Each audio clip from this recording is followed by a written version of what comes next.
Kapil Sharma again with a new problem of IIT Advanced 2024. This problem is of solution chapter. Let's see. Question क्या है, मैं एक बार पढ़ देता हूँ. Vessel 1 contains W2 gram of a non-volatile solute X dissolved in W1 gram of water. Vessel 2 contains W2 gram of another non-volatile solute Y dissolved in W1 gram of water. Both the vessels are at the same temperature and pressure. The molar mass of X is 80% that of Y. The Van-Hoff factor for X is 1.2 times that of Y for their respective concentration. The elevation of boiling point for the solution in vessel 1 is dash percentage of the solution is vessel 2. अब इसको मैं थोड़ा सा diagrammatic वे में समझाता हूँ. मेरे पास एक वेसल 1 है, दिस इज वेसल 1. इसमें कह रहा है W2 ग्राम नॉन वोलेटाइल सल्यूट है, करेक्ट, और ये X है. इसको डिसॉल्व किया गया है W1 ग्राम वाटर में. ऐसे ही मेरे पास वेसल 2 है और इस वेसल 2 में W2 ग्राम नॉन वोलेटाइल सल्यूट एक और लिया गया जिसको बोला गया है कैपिटल Y, और इसको भी आपने डिसॉल्व किया गया है W1 ग्राम ऑफ वाटर, यानी सेम अमाउंट ऑफ वाटर में डिसॉल्व किया गया.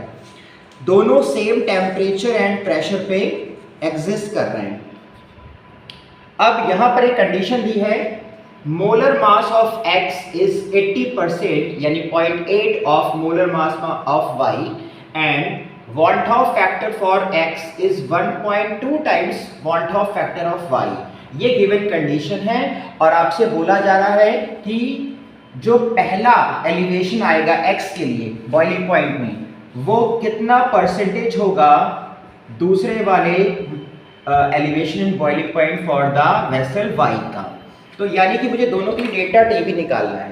तो सबसे पहले हम जानते हैं delta TB is equal to KB into m into i, correct.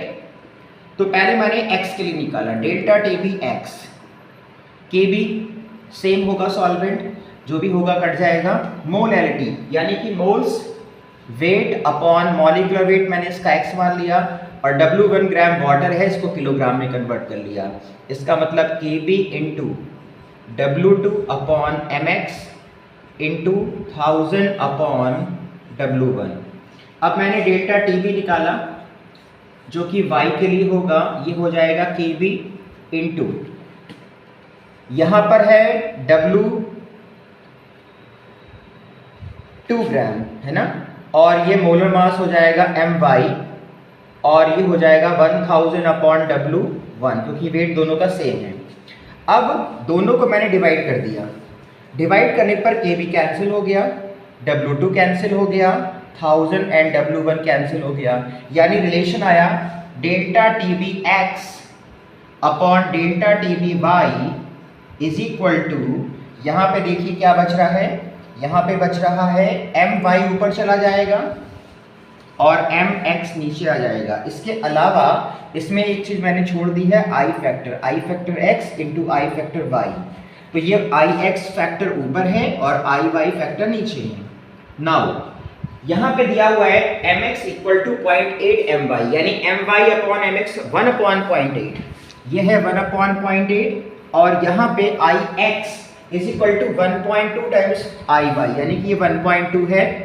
तो अगर इसको सॉल्व करेंगे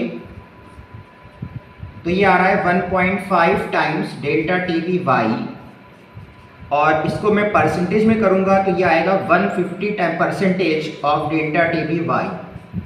और यहाँ पे हमसे यही पूछा गया था कि डेल्टा टीबी X कितने परसेंटेज होगा डेल्टा टीबी Y के, तो ये क्या आ रहा है 150.